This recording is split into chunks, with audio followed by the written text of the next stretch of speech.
ألف لام ميم. ذلك الكتاب لا ريب فيه هدى للمتقين الذين يؤمنون بالغيب ويقيمون الصلاة ومما رزقناهم ينفقون والذين يؤمنون بما أنزل إليك وما أنزل من قبلك وبالآخرة هم يوقنون أولئك على هدى من ربهم وأولئك هم المفلحون. إن الذين كفروا سواء عليهم أأنذرتهم أم لم تنذرهم لا يؤمنون ختم الله على قلوبهم وعلى سمعهم وعلى أبصارهم غشاوة ولهم عذاب عظيم. ومن الناس من يقول آمنا بالله وباليوم الآخر وما هم بمؤمنين يخادعون الله والذين آمنوا وما يخدعون إلا أنفسهم وما يشعرون في قلوبهم مرض فزادهم الله مرضا ولهم عذاب أليم بما كانوا يكذبون. وإذا قيل لهم لا تفسدوا في الأرض قالوا إنما نحن مصلحون ألا إنهم هم المفسدون ولكن لا يشعرون. وإذا قيل لهم آمنوا كما آمن الناس قالوا أنؤمن كما آمن السفهاء ألا إنهم هم السفهاء ولكن لا يعلمون. وإذا لقوا الذين آمنوا قالوا آمنا وإذا خلوا إلى شياطينهم قالوا إنا معكم إنما نحن مستهزئون الله يستهزئ بهم ويمدهم في طغيانهم يعمهون. أولئك الذين اشتروا الضلالة بالهدى فما ربحت تجارتهم وما كانوا مهتدين. مثلهم كمثل الذي استوقد نارا فلما أضاءت ما حوله ذهب الله بنورهم وتركهم في ظلمات لا يبصرون صم بكم عمي فهم لا يرجعون. أو كصيب من السماء فيه ظلمات ورعد وبرق يجعلون أصابعهم في آذانهم من الصواعق حذر الموت والله محيط بالكافرين. يكاد البرق يخطف أبصارهم كلما أضاء لهم مشوا فيه وإذا أظلم عليهم قاموا ولو شاء الله لذهب بسمعهم وأبصارهم إن الله على كل شيء قدير. يا أيها الناس اعبدوا ربكم الذي خلقكم والذين من قبلكم لعلكم تتقون الذي جعل لكم الأرض فراشا والسماء بناء وأنزل من السماء ماء فأخرج به من الثمرات رزقا لكم فلا تجعلوا لله أندادا وأنتم تعلمون. وإن كنتم في ريب مما نزلنا على عبدنا فأتوا بسورة من مثله وادعوا شهداءكم من دون الله إن كنتم صادقين فإن لم تفعلوا ولن تفعلوا فاتقوا النار التي وقودها الناس والحجارة أعدت للكافرين. وبشر الذين آمنوا وعملوا الصالحات أن لهم جنات تجري من تحتها الأنهار كلما رزقوا منها من ثمرة رزقا قالوا هذا الذي رزقنا من قبل وأتوا به متشابها ولهم فيها أزواج مطهرة وهم فيها خالدون. إن الله لا يستحيي أن يضرب مثلا ما بعوضة فما فوقها فأما الذين آمنوا فيعلمون أنه الحق من ربهم، وأما الذين كفروا فيقولون ماذا أراد الله بهذا مثلا يضل به كثيرا ويهدي به كثيرا، وما يضل به إلا الفاسقين الذين ينقضون عهد الله من بعد ميثاقه ويقطعون ما أمر الله به أن يوصل ويفسدون في الأرض، أولئك هم الخاسرون. كيف تكفرون بالله وكنتم أمواتا فأحياكم ثم يميتكم ثم يحييكم ثم إليه ترجعون. هو الذي خلق لكم ما في الأرض جميعا ثم استوى إلى السماء فسواهن 7 سماوات وهو بكل شيء عليم. وإذ قال ربك للملائكة إني جاعل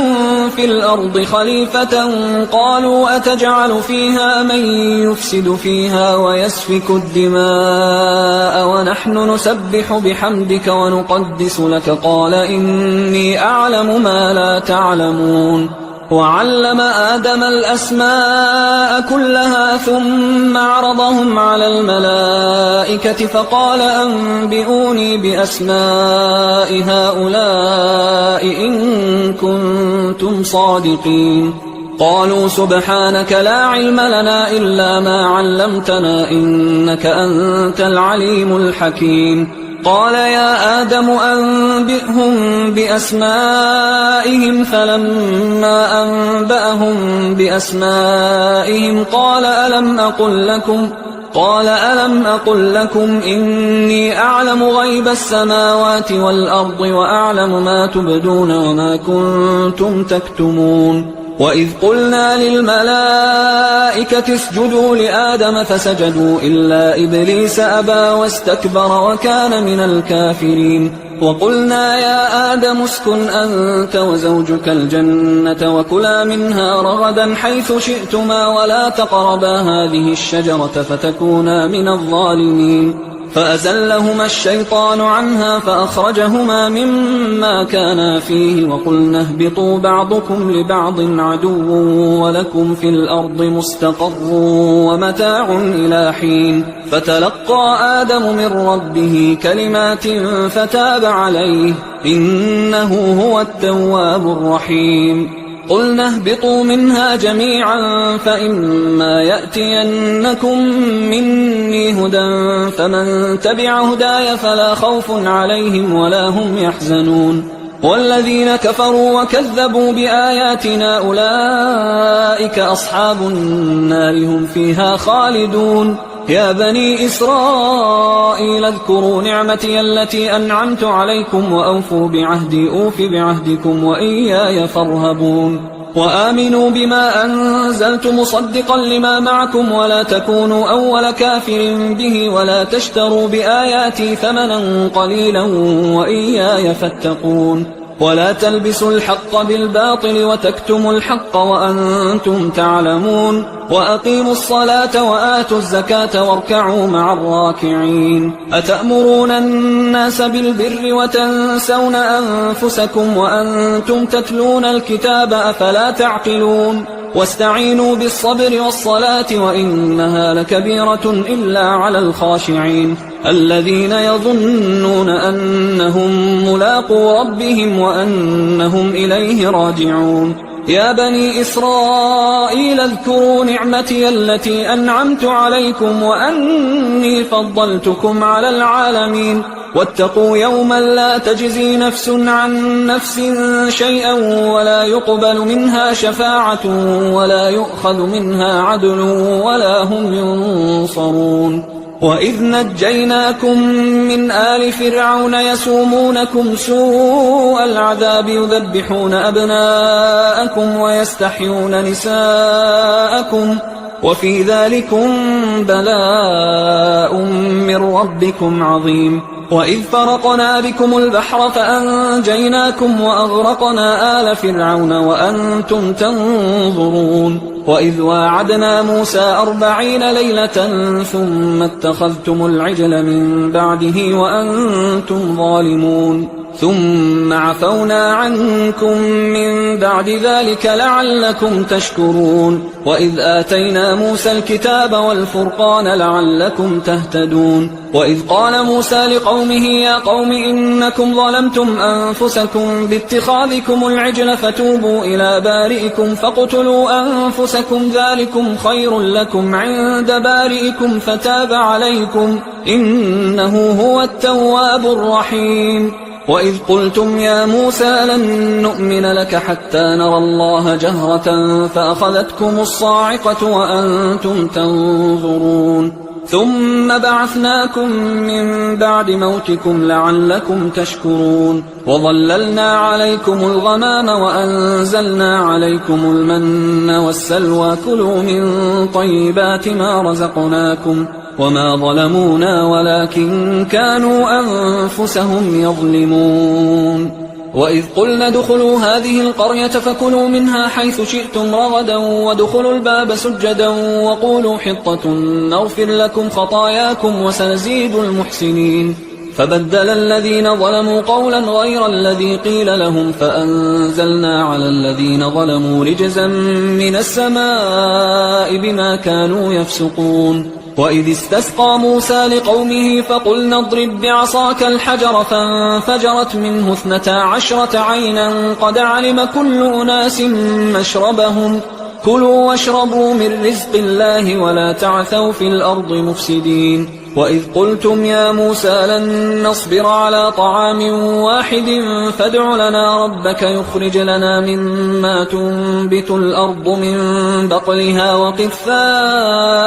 وفومها وعدسها وبصلها قال أتستبدلون الذي هو أدنى بالذي هو خير اهبطوا مصرا فإن لكم ما سألتم وضربت عليهم الذلة والمسكنة وباءوا بغضب من الله ذلك بأنهم كانوا يكفرون بآيات الله ويقتلون النبيين بغير الحق ذلك بما عصوا وكانوا يعتدون إن الذين آمنوا والذين هادوا والنصارى والصابئين من آمن بالله واليوم الآخر وعمل صالحا فلهم أجرهم عند ربهم ولا خوف عليهم ولا هم يحزنون وإذ أخذنا ميثاقكم ورفعنا فوقكم الطور خذوا ما آتيناكم بقوة واذكروا ما فيه لعلكم تتقون ثم توليتم من بعد ذلك فلولا فضل الله عليكم ورحمته لكنتم من الخاسرين ولقد علمتم الذين اعتدوا منكم في السبت فقلنا لهم كونوا قردة خاسئين فجعلناها نكالا لما بين يديها وما خلفها وموعظة للمتقين وإذ قال موسى لقومه إن الله يأمركم أن تذبحوا بقرة قالوا أتتخذنا هزوا قال أعوذ بالله أن أكون من الجاهلين قالوا ادع لنا ربك يبين لنا ما هي قال إنه يقول إنها بقرة لا فارض ولا بكر عوان بين ذلك فافعلوا ما تؤمرون قالوا ادع لنا ربك يبين لنا ما لونها قال إنه يقول إنها بقرة صفراء فاقع لونها تسر الناظرين قالوا ادع لنا ربك يبين لنا ما هي إن البقرة شابه علينا وإنا إن شاء الله لمهتدون قال إنه يقول إنها بقرة لا ذلول تثير الأرض ولا تسقي الحرث مسلمة لا شية فيها قالوا الآن جئت بالحق فذبحوها وما كادوا يفعلون وإذ قتلتم نفسا فادارأتم فيها والله مخرج ما كنتم تكتمون فقلنا اضربوه ببعضها كذلك يحيي الله الموتى ويريكم آياته لعلكم تعقلون ثم قست قلوبكم من بعد ذلك فهي كالحجارة أو أشد قسوة وإن من الحجارة لما يتفجر منه الأنهار وإن منها لما يشقق فيخرج منه الماء وإن منها لما يهبط من خشية الله وما الله بغافل عما تعملون. أفتطمعون أن يؤمنوا لكم وقد كان فريق منهم يسمعون كلام الله ثم يحرفونه من بعد ما عقلوه وهم يعلمون. وإذا لقوا الذين آمنوا قالوا آمنا وإذا خلا بعضهم إلى بعض قالوا أتحدثونهم بما فتح الله عليكم ليحاجوكم به عند ربكم أفلا تعقلون. أولا يعلمون أن الله يعلم ما يسرون وما يعلنون. ومنهم أميون لا يعلمون الكتاب إلا أماني وإنهم إلا يظنون. فويل للذين يكتبون الكتاب بأيديهم ثم يقولون هذا من عند الله ليشتروا به ثمنا قليلا فويل لهم مما كتبت أيديهم وويل لهم مما يكسبون. وقالوا لن تمسنا النار إلا أياما معدودة قل أتخذتم عند الله عهدا فلن يخلف الله عهده أم تقولون على الله ما لا تعلمون. بلى من كسب سيئة وأحاطت به خطيئته فأولئك أصحاب النار هم فيها خالدون. والذين آمنوا وعملوا الصالحات أولئك أصحاب الجنة هم فيها خالدون. وإذ أخذنا ميثاق بني إسرائيل لا تعبدون إلا الله وبالوالدين إحسانا وذي القربى واليتامى والمساكين وقولوا للناس حسنا وأقيموا الصلاة وآتوا الزكاة ثم توليتم إلا قليلا منكم وأنتم معرضون. وإذ أخذنا ميثاقكم لا تسفكون دماءكم ولا تخرجون أنفسكم من دياركم ثم أقررتم وأنتم تشهدون. ثم أنتم هؤلاء تقتلون أنفسكم وتخرجون فريقا منكم من ديارهم تظاهرون عليهم بالإثم والعدوان وإن يأتوكم أسارى تفادوهم وهو محرم عليكم إخراجهم أفتؤمنون ببعض الكتاب وتكفرون ببعض فما جزاء من يفعل ذلك منكم إلا خزي في الحياة الدنيا ويوم القيامة يردون إلى أشد العذاب وما الله بغافل عما تعملون. أولئك الذين اشتروا الحياة الدنيا بالآخرة فلا يخفف عنهم العذاب ولا هم ينصرون. ولقد آتينا موسى الكتاب وقفينا من بعده بالرسل وآتينا عيسى ابن مريم البينات وأيدناه بروح القدس أفكلما جاءكم رسول بما لا تهوى أنفسكم استكبرتم ففريقا كذبتم وفريقا تقتلون. وقالوا قلوبنا غلف بل لعنهم الله بكفرهم فقليلا ما يؤمنون. ولما جاءهم كتاب من عند الله مصدق لما معهم وكانوا من قبل يستفتحون على الذين كفروا فلما جاءهم ما عرفوا كفروا به فلعنة الله على الكافرين. بئس ما اشتروا به أنفسهم أن يكفروا بما أنزل الله بغيا أن ينزل الله من فضله على من يشاء من عباده فباءوا بغضب على غضب وللكافرين عذاب مهين. وإذا قيل لهم آمنوا بما أنزل الله قالوا نؤمن بما أنزل علينا ويكفرون بما وراءه وهو الحق مصدقا لما معهم. قل فلم تقتلون أنبياء الله من قبل إن كنتم مؤمنين. ولقد جاءكم موسى بالبينات ثم اتخذتم العجل من بعده وأنتم ظالمون. وإذ أخذنا ميثاقكم ورفعنا فوقكم الطور خذوا ما آتيناكم بقوة واسمعوا قالوا سمعنا وعصينا وأشربوا في قلوبهم العجل بكفرهم قل بئس ما يأمركم به إيمانكم إن كنتم مؤمنين قل إن كانت لكم الدار الآخرة عند الله خالصة من دون الناس فتمنوا الموت إن كنتم صادقين ولن يتمنوه أبدا بما قدمت أيديهم والله عليم بالظالمين ولتجدنهم أحرص الناس على حياة ومن الذين أشركوا يود أحدهم لو يعمر 1000 سنة وما هو بمزحزحه من العذاب أن يعمر والله بصير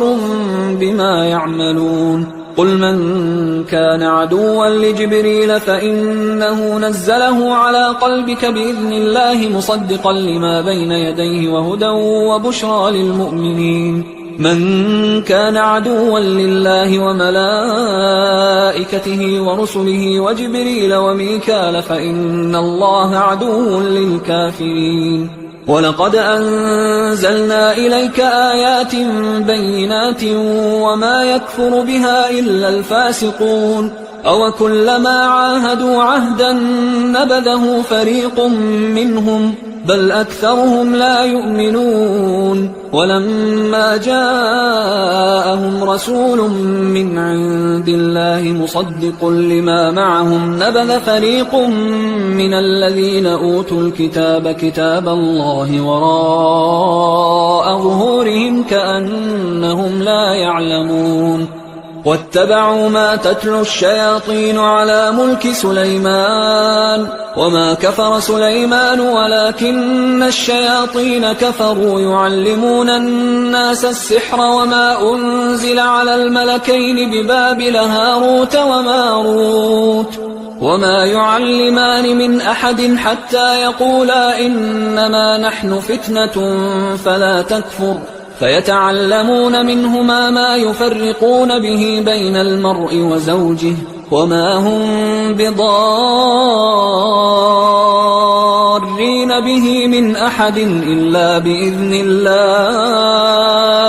ويتعلمون ما يضرهم ولا ينفعهم ولقد علموا لمن اشتراه ما له في الآخرة من خلاق ولبئس ما شروا به أنفسهم لو كانوا يعلمون ولو أنهم آمنوا واتقوا لمثوبة من عند الله خير لو كانوا يعلمون يا أيها الذين آمنوا لا تقولوا راعنا وقولوا انظرنا واسمعوا وللكافرين عذاب أليم ما يود الذين كفروا من أهل الكتاب ولا المشركين أن ينزل عليكم من خير من ربكم والله يختص برحمته من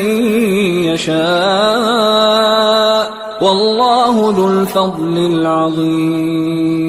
ما ننسخ من آية أو ننسها نأت بخير منها أو مثلها ألم تعلم أن الله على كل شيء قدير ألم تعلم أن الله له ملك السماوات والأرض وما لكم من دون الله من ولي ولا نصير أم تريدون أن تسألوا رسولكم كما سئل موسى من قبل ومن يتبدل الكفر بالإيمان فقد ضل سواء السبيل ود كثير من أهل الكتاب لو يردونكم من بعد إيمانكم كفارا حسدا من عند أنفسهم من بعد ما تبين لهم الحق فاعفوا واصفحوا حتى يأتي الله بأمره إن الله على كل شيء قدير وأقيموا الصلاة وآتوا الزكاة وما تقدموا لأنفسكم من خير تجدوه عند الله إن الله بما تعملون بصير وقالوا لن يدخل الجنة إلا من كان هودا أو نصارى تلك أمانيهم قل هاتوا برهانكم إن كنتم صادقين بلى من أسلم وجهه لله وهو محسن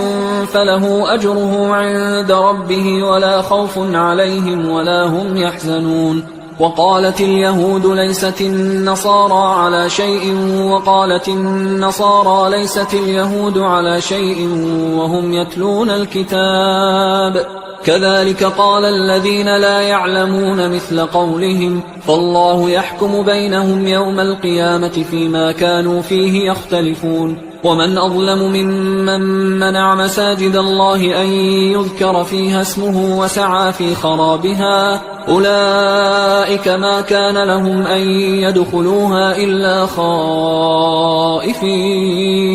لهم في الدنيا خزي ولهم في الآخرة عذاب عظيم ولله المشرق والمغرب فأينما تولوا فثم وجه الله إن الله واسع عليم وقالوا اتخذ الله ولدا سبحانه بل له ما في السماوات والأرض كل له قانتون بديع السماوات والأرض وإذا قضى أمرا فإنما يقول له كن فيكون وقال الذين لا يعلمون لولا يكلمنا الله أو تأتينا آية كذلك قال الذين من قبلهم مثل قولهم تشابهت قلوبهم قد بينا الآيات لقوم يوقنون إنا أرسلناك بالحق بشيرا ونذيرا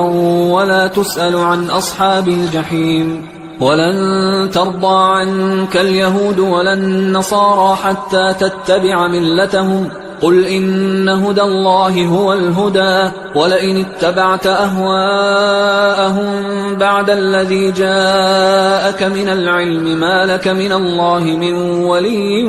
ولا نصير الذين آتيناهم الكتاب يتلونه حق تلاوته أولئك يؤمنون به ومن يكفر به فأولئك هم الخاسرون يا بني إسرائيل اذكروا نعمتي التي أنعمت عليكم وأني فضلتكم على العالمين واتقوا يوما لا تجزي نفس عن نفس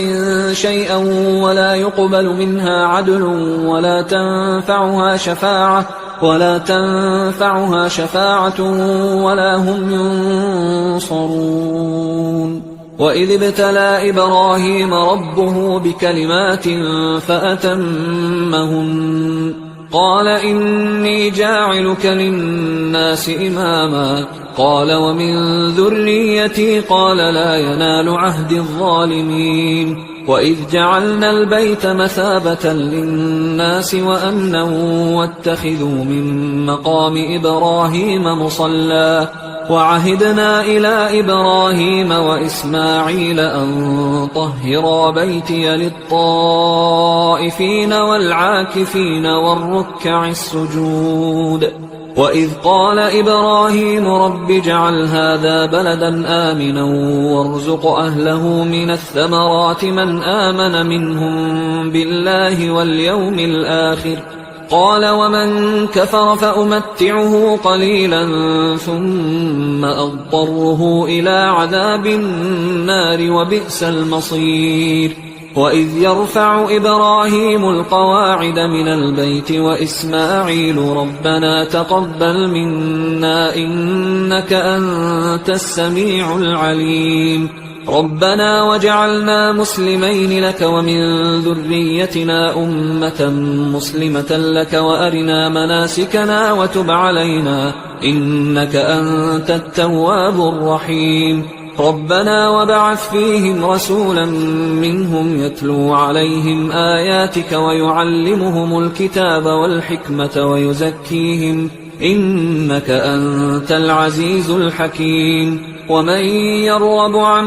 ملة إبراهيم إلا من سفه نفسه ولقد اصطفيناه في الدنيا وإنه في الآخرة لمن الصالحين إذ قال له ربه أسلم قال أسلمت لرب العالمين ووصى بها إبراهيم بنيه ويعقوب يا بني إن الله اصطفى لكم الدين فلا تموتن إلا وأنتم مسلمون أم كنتم شهداء إذ حضر يعقوب الموت إذ قال لبنيه ما تعبدون من بعدي قالوا نعبد إلهك وإله آبائك إبراهيم وإسماعيل وإسحاق إلها واحدا ونحن له مسلمون تلك أمة قد خلت لها ما كسبت ولكم ما كسبتم ولا تسألون عما كانوا يعملون وقالوا كونوا هودا أو نصارى تهتدوا قل بل ملة إبراهيم حنيفا وما كان من المشركين قولوا آمنا بالله وما أنزل إلينا وما أنزل إلى إبراهيم وإسماعيل وإسحاق ويعقوب والأسباط وما أوتي موسى وعيسى وما أوتي النبيون من ربهم لا نفرق بين أحد منهم ونحن له مسلمون فإن آمنوا بمثل ما آمنتم به فقد اهتدوا وإن تولوا فإنما هم في شقاق فسيكفيكهم الله وهو السميع العليم صبغة الله ومن أحسن من الله صبغة ونحن له عابدون قل أتحاجوننا في الله وهو ربنا وربكم ولنا أعمالنا ولكم أعمالكم ونحن له مخلصون أم تقولون إن إبراهيم وإسماعيل وإسحاق ويعقوب والأسباط كانوا هودا أو نصارى قل أأنتم أعلم أم الله ومن أظلم ممن كتم شهادة عنده من الله وما الله بغافل عما تعملون تلك أمة قد خلت لها ما كسبت ولكم ما كسبتم ولا تسألون عما كانوا يعملون سيقول السفهاء من الناس ما ولاهم عن قبلتهم التي كانوا عليها قل لله المشرق والمغرب يهدي من يشاء إلى صراط مستقيم وكذلك جعلناكم أمة وسطا لتكونوا شهداء على الناس ويكون الرسول عليكم شهيدا وما جعلنا القبلة التي كنت عليها إلا لنعلم من يتبع الرسول ممن ينقلب على عقبيه وإن كانت لكبيرة إلا على الذين هدى الله وما كان الله ليضيع إيمانكم إن الله بالناس لرؤوف رحيم قد نرى تقلب وجهك في السماء فلنولينك قبلة ترضاها فول وجهك شطر المسجد الحرام وحيث ما كنتم فولوا وجوهكم شطره وإن الذين أوتوا الكتاب ليعلمون أنه الحق من ربهم وما الله بغافل عما يعملون ولئن أتيت الذين أوتوا الكتاب بكل آية ما تبعوا قبلتك وما أنت بتابع قبلتهم وما بعضهم بتابع قبلة بعض ولئن اتبعت أهواءهم من بعد ما جاءك من العلم إنك إذا لمن الظالمين الذين آتيناهم الكتاب يعرفونه كما يعرفون أبناءهم وإن فريقا منهم ليكتمون الحق وهم يعلمون الحق من ربك فلا تكونن من الممترين ولكل وجهة هو موليها فاستبقوا الخيرات أينما تكونوا يأت بكم الله جميعا إن الله على كل شيء قدير ومن حيث خرجت فول وجهك شطر المسجد الحرام وإنه للحق من ربك وما الله بغافل عما تعملون ومن حيث خرجت فول وجهك شطر المسجد الحرام وحيث ما كنتم فولوا وجوهكم شطره لئلا يكون للناس عليكم حجة إلا الذين ظلموا منهم فلا تخشوهم واخشوني ولأتم نعمتي عليكم ولعلكم تهتدون كما أرسلنا فيكم رسولا منكم يتلو عليكم آياتنا ويزكيكم ويعلمكم الكتاب والحكمة ويعلمكم ما لم تكونوا تعلمون فاذكروني أذكركم واشكروا لي ولا تكفرون يا أيها الذين آمنوا استعينوا بالصبر والصلاة إن الله مع الصابرين ولا تقولوا لمن يقتل في سبيل الله أموات بل أحياء ولكن لا تشعرون ولنبلونكم بشيء من الخوف والجوع ونقص من الأموال والأنفس والثمرات وبشر الصابرين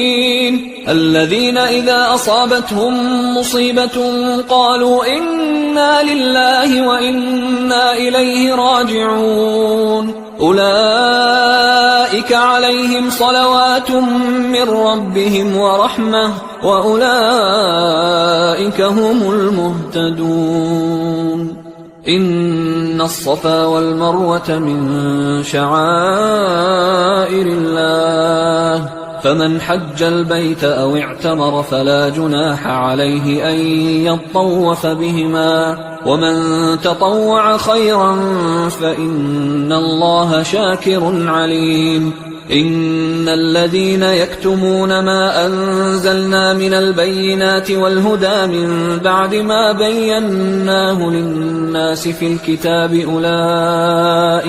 أولئك يلعنهم الله ويلعنهم اللاعنون إلا الذين تابوا وأصلحوا وبينوا فأولئك أتوب عليهم وأنا التواب الرحيم إن الذين كفروا وماتوا وهم كفار أولئك عليهم لعنة الله والملائكة والناس أجمعين خالدين فيها لا يخفف عنهم العذاب ولا هم ينظرون وإلهكم إله واحد لا إله إلا هو الرحمن الرحيم إن في خلق السماوات والأرض واختلاف الليل والنهار والفلك التي تجري في البحر بما ينفع الناس وما أنزل الله من السماء من ماء فأحيا به الأرض بعد موتها وبث فيها من كل دابة وتصريف الرياح والسحاب المسخر بين السماء والأرض لآيات لقوم يعقلون ومن الناس من يتخذ من دون الله أندادا يحبونهم كحب الله والذين آمنوا أشد حبا لله ولو يرى الذين ظلموا إذ يرون العذاب أن القوة لله جميعا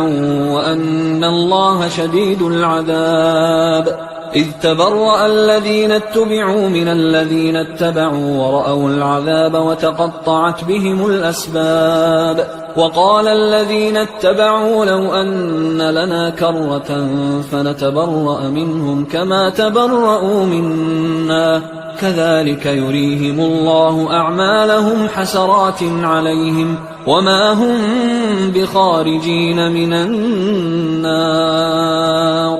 يا أيها الناس كلوا مما في الأرض حلالا طيبا ولا تتبعوا خطوات الشيطان إنه لكم عدو مبين. إنما يأمركم بالسوء والفحشاء وأن تقولوا على الله ما لا تعلمون. وإذا قيل لهم اتبعوا ما أنزل الله قالوا بل نتبع ما ألفينا عليه آباءنا أولو كان آباؤهم لا يعقلون شيئا ولا يهتدون. ومثل الذين كفروا كمثل الذي ينعق بما لا يسمع إلا دعاء ونداء صم بكم عمي فهم لا يعقلون. يا أيها الذين آمنوا كلوا من طيبات ما رزقناكم واشكروا لله إن كنتم إياه تعبدون. إنما حرم عليكم الميتة والدم ولحم الخنزير وما أهل به لغير الله فمن اضطر غير باغ ولا عاد فلا إثم عليه إن الله غفور رحيم. إن الذين يكتمون ما أنزل الله من الكتاب ويشترون به ثمنا قليلا أولئك ما يأكلون في بطونهم إلا النار ولا يكلمهم الله يوم القيامة ولا يزكيهم ولهم عذاب أليم. أولئك الذين اشتروا الضلالة بالهدى والعذاب بالمغفرة فما أصبرهم على النار ذلك بأن الله نزل الكتاب بالحق وإن الذين اختلفوا في الكتاب لفي شقاق بعيد. ليس البر أن تولوا وجوهكم قبل المشرق والمغرب ولكن البر من آمن بالله واليوم الآخر والملائكة والكتاب والنبيين وآتى المال على حبه ذوي القربى واليتامى والمساكين وابن السبيل والسائلين وفي الرقاب وأقام الصلاة وآتى الزكاة والموفون بعهدهم إذا عاهدوا والصابرين في البأساء والضراء وحين البأس أولئك الذين صدقوا وأولئك هم المتقون. يا أيها الذين آمنوا كتب عليكم القصاص في القتلى الحر بالحر والعبد بالعبد والأنثى بالأنثى فمن عفي له من أخيه شيء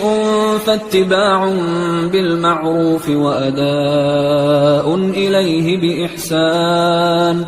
ذلك تخفيف من ربكم ورحمة فمن اعتدى بعد ذلك فله عذاب أليم. ولكم في القصاص حياة يا أولي الألباب لعلكم تتقون. كتب عليكم إذا حضر أحدكم الموت إن ترك خيرا الوصية للوالدين والأقربين بالمعروف حقا على المتقين فمن بدله بعدما سمعه فإنما إثمه على الذين يبدلونه إن الله سميع عليم. فمن خاف من موص جنفا أو إثما فأصلح بينهم فلا إثم عليه إن الله غفور رحيم. يا أيها الذين آمنوا كتب عليكم الصيام كما كتب على الذين من قبلكم لعلكم تتقون أياما معدودات فمن كان منكم مريضا أو على سفر فعدة من أيام أخر وعلى الذين يطيقونه فدية طعام مسكين فمن تطوع خيرا فهو خير له وأن تصوموا خير لكم إن كنتم تعلمون شهر رمضان الذي أنزل فيه القرآن هدى للناس وبينات من الهدى والفرقان فمن شهد منكم الشهر فليصمه ومن كان مريضا أو على سفر فعدة من أيام أخر يريد الله بكم اليسر ولا يريد بكم العسر ولتكملوا العدة ولتكبروا الله على ما هداكم ولعلكم تشكرون وإذا سألك عبادي عني فإني قريب أجيب دعوة الداع إذا دعان فليستجيبوا لي وليؤمنوا بي لعلهم يرشدون أحل لكم ليلة الصيام الرفث إلى نسائكم هن لباس لكم وأنتم لباس لهن علم الله أنكم كنتم تختانون أنفسكم فتاب عليكم وعفى عنكم فالآن باشروهن وابتغوا ما كتب الله لكم وكلوا واشربوا حتى يتبين لكم الخيط الأبيض من الخيط الأسود من الفجر ثم أتموا الصيام إلى الليل ولا تباشروهن وأنتم عاكفون في المساجد تلك حدود الله فلا تقربوها كذلك يبين الله آياته للناس لعلهم يتقون ولا تأكلوا أموالكم بينكم بالباطل وتدلوا بها إلى الحكام لتأكلوا فريقا من أموال الناس بالإثم وأنتم تعلمون يسألونك عن الأهلة قل هي مواقيت للناس والحج وليس البر بأن تأتوا البيوت من ظهورها ولكن البر من اتقى وأتوا البيوت من أبوابها واتقوا الله لعلكم تفلحون وقاتلوا في سبيل الله الذين يقاتلونكم ولا تعتدوا إن الله لا يحب المعتدين وقتلوهم حيث ثقفتموهم وأخرجوهم من حيث أخرجوكم والفتنة أشد من القتل ولا تقاتلوهم عند المسجد الحرام حتى يقاتلوكم فيه فإن قاتلوكم فاقتلوهم كذلك جزاء الكافرين فإن انتهوا فإن الله غفور رحيم وقاتلوهم حتى لا تكون فتنة ويكون الدين لله فإن انتهوا فلا عدوان إلا على الظالمين الشهر الحرام بالشهر الحرام والحرمات قصاص فمن اعتدى عليكم فاعتدوا عليه بمثل ما اعتدى عليكم واتقوا الله واعلموا أن الله مع المتقين وأنفقوا في سبيل الله ولا تلقوا بأيديكم إلى التهلكة وأحسنوا إن الله يحب المحسنين وأتموا الحج والعمرة لله فإن أحصرتم فما استيسر من الهدي ولا تحلقوا رؤوسكم حتى يبلغ الهدي محله فمن كان منكم مريضا أو به أذى من رأسه ففدية من صيام أو صدقة أو نسك فإذا أمنتم فمن تمتع بالعمرة إلى الحج فما استيسر من الهدي فمن لم يجد فصيام 3 أيام في الحج و7 إذا رجعتم تلك 10 كاملة ذلك لمن لم يكن أهله حاضر المسجد الحرام واتقوا الله واعلموا أن الله شديد العقاب الحج أشهر معلومات فمن فرض فيهن الحج فلا رفث ولا فسوق ولا جدال في الحج وما تفعلوا من خير يعلمه الله وتزودوا فإن خير الزاد التقوى واتقون يا أولي الألباب ليس عليكم جناح أن تبتغوا فضلا من ربكم فإذا أفضتم من عرفات فاذكروا الله عند المشعر الحرام واذكروه كما هداكم وإن كنتم من قبله لمن الضالين ثم أفيضوا من حيث أفاض الناس واستغفروا الله إن الله غفور رحيم فإذا قضيتم مناسككم فاذكروا الله كذكركم آباءكم أو أشد ذكرا فمن الناس من يقول ربنا آتنا في الدنيا وما له في الآخرة من خلاق ومنهم من يقول ربنا آتنا في الدنيا حسنة وفي الآخرة حسنة وقنا عذاب النار أولئك لهم نصيب مما كسبوا والله سريع الحساب واذكروا الله في أيام معدودات فمن تعجل في يومين فلا إثم عليه ومن تأخر فلا إثم عليه لمن اتقى واتقوا الله واعلموا أنكم إليه تحشرون ومن الناس من يعجبك قوله في الحياة الدنيا ويشهد الله على ما في قلبه وهو ألد الخصام وإذا تولى سعى في الأرض ليفسد فيها ويهلك الحرث والنسل والله لا يحب الفساد وإذا قيل له اتق الله أخذته العزة بالإثم فحسبه جهنم ولبئس المهاد ومن الناس من يشري نفسه ابتغاء مرضات الله والله رؤوف بالعباد يا أيها الذين آمنوا ادخلوا في السلم كافة ولا تتبعوا خطوات الشيطان إنه لكم عدو مبين فإن زللتم من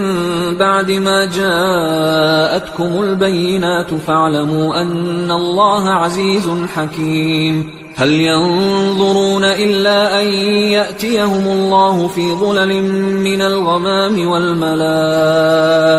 وقضي الأمر وإلى الله ترجع الأمور سل بني إسرائيل كم آتيناهم من آية بينة ومن يبدل نعمة الله من بعد ما جاءته فإن الله شديد العقاب زين للذين كفروا الحياة الدنيا ويسخرون من الذين آمنوا والذين اتقوا فوقهم يوم القيامة والله يرزق من يشاء بغير حساب كان الناس أمة واحدة فبعث الله النبيين مبشرين ومنذرين وأنزل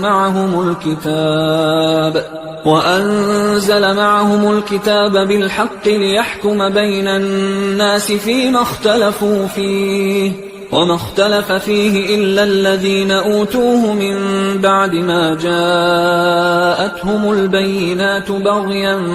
بينهم فهدى الله الذين آمنوا لما اختلفوا فيه من الحق بإذنه والله يهدي من يشاء إلى صراط مستقيم أم حسبتم أن تدخلوا الجنة ولما يأتكم مثل الذين خلوا من قبلكم مستهم البأساء والضراء وزلزلوا حتى يقول الرسول والذين آمنوا معه متى نصر الله ألا إن نصر الله قريب يسألونك ماذا ينفقون قل ما أنفقتم من خير فللوالدين والأقربين واليتامى والمساكين وابن السبيل وما تفعلوا من خير فإن الله به عليم كتب عليكم القتال وهو كره لكم، وعسى أن تكرهوا شيئا وهو خير لكم، وعسى أن تحبوا شيئا وهو شر لكم، والله يعلم وأنتم لا تعلمون. يسألونك عن الشهر الحرام قتال فيه، قل قتال فيه كبير، وصد عن سبيل الله وكفر به والمسجد الحرام وإخراج أهله منه أكبر عند الله، والفتنة أكبر من القتل، ولا يزالون يقاتلونكم حتى يردوكم عن دينكم إن استطاعوا، ومن يرتدد منكم عن دينه فيمت وهو كافر فأولئك حبطت أعمالهم في الدنيا والآخرة، وأولئك أصحاب النار هم فيها خالدون. إن الذين آمنوا والذين هاجروا وجاهدوا في سبيل الله أولئك يرجون رحمة الله، والله غفور رحيم. يسألونك عن الخمر والميسر قل فيهما إثم كبير ومنافع للناس وإثمهما أكبر من نفعهما، ويسألونك ماذا ينفقون قل العفو، كذلك يبين الله لكم الآيات لعلكم تتفكرون في الدنيا والآخرة. ويسألونك عن اليتامى قل إصلاح لهم خير، وإن تخالطوهم فإخوانكم والله يعلم المفسد من المصلح، ولو شاء الله لأعنتكم إن الله عزيز حكيم. ولا تنكحوا المشركات حتى يؤمنوا، ولأمة مؤمنة خير من مشركة ولو أعجبتكم، ولا تنكحوا المشركين حتى يؤمنوا، ولعبد مؤمن خير من مشرك ولو أعجبكم، أولئك يدعون إلى النار والله يدعو إلى الجنة والمغفرة بإذنه، ويبين آياته للناس لعلهم يتذكرون. ويسألونك عن المحيض قل هو أذى فاعتزلوا النساء في المحيض ولا تقربوهن حتى يطهرن، فإذا تطهرن فأتوهن من حيث أمركم الله، إن الله يحب التوابين ويحب المتطهرين. نساؤكم حرث لكم فأتوا حرثكم أنى شئتم، وقدموا لأنفسكم واتقوا الله واعلموا أنكم ملاقوه، وبشر المؤمنين. ولا تجعلوا الله عرضة لأيمانكم أن تبروا وتتقوا وتصلحوا بين الناس، والله سميع عليم. لا يؤاخذكم الله باللغو في أيمانكم ولكن يؤاخذكم بما كسبت قلوبكم، والله غفور حليم. للذين يؤلون من نسائهم تربص 4 أشهر، فإن فاءوا فإن الله غفور رحيم، وإن عزموا الطلاق فإن الله سميع عليم. والمطلقات يتربصن بأنفسهن 3 قروء، ولا يحل لهن أن يكتمن ما خلق الله في أرحامهن إن كن يؤمن بالله واليوم الآخر، وبعولتهن أحق بردهن في ذلك إن أرادوا إصلاحا، ولهن مثل الذي عليهن بالمعروف وللرجال عليهن درجة، والله عزيز حكيم. الطلاق 2، فإمساك بمعروف أو تسريح بإحسان، ولا يحل لكم أن تأخذوا مما آتيتموهن شيئا إلا أن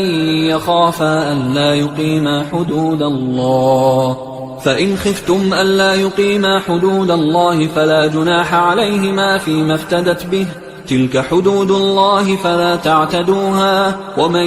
يتعد حدود الله فأولئك هم الظالمون. فإن طلقها فلا تحل له من بعد حتى تنكح زوجا غيره، فإن